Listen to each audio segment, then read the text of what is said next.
Tayo ditong mga kinatawan ay ibinoto lamang ng ilang libong Pilipino. Ngunit ang kasama natin ngayon ang Pangulong Duterte, ang most voted Philippine leader ng 2016.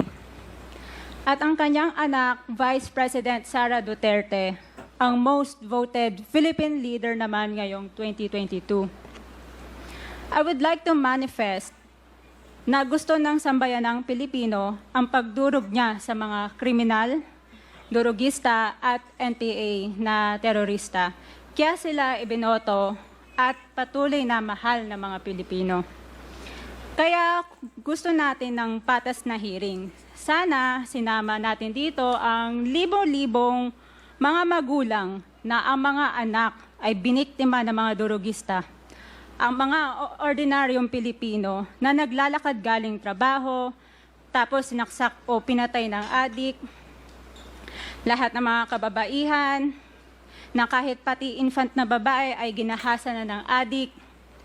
Libo-libo rin ang kanilang mga magulang at mahal sa buhay na wala dito ngayon. Awang-awa ang mga Pilipino sa mga inosenteng pamilyang na ito, kaya niluklok ng bansa ang Pangulong Duterte. Ang drug war ng Pangulo ay policy lamang.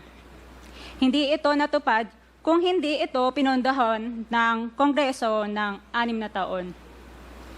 Majority pa nga dito sa mga kinatawan ay naka-Duterte fist pa nung buong 6 na taon . Ang Duterte Youth Party List po ay patuloy na naninindigan sa Pangulong Rodrigo Duterte at pangalawang Pangulo, Sara Duterte, na naglingkod ng maayos, dumurog sa mga durugista, kriminal at NPA na terorista para proteksyonan ang milyon-milyong Pilipino. Bakit wala nag-iimbestiga dito o nag-iimbita sa atin sa sobrang raming Pilipino na biniktima ng mga durugista? And lastly, sa mga kongresista na kaalyado ng mga NPA, mahiya naman tayo sa topic ng pagpatay dahil kayo mismo, hindi kayo nagsasalita sa pagpatay ng NPA sa mga pulis, sundalo at mamayang Pilipino.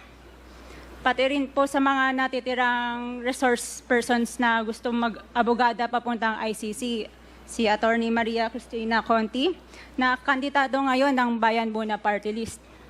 Kasama po ang inyong katabi na si Nery Colmenares ng Bayan Muna. Sa NPA, nire-recruit ang mga kabataan para pabagsakin ang gobyerno at pumatay ng mga pulis, sundalo at tropa ng gobyerno. Di nyo naman kinokondena ang pagpatay nila.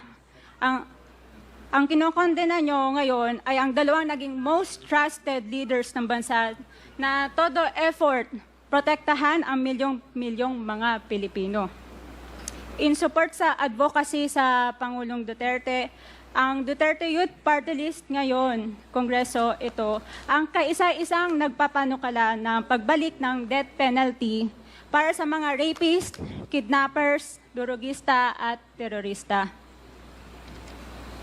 In behalf of the Duterte Youth Party List, kami ay nagpapasalamat sa todong suporta ng Pangulong Duterte at VP Sara Duterte sa mga tropa ng gobyerno at sa pagdurog nyo sa mga kriminal, durugista at NPA na terorista. Yun lang po. Maraming salamat po, Mr. Chair, at magandang gabi po. Congresswoman.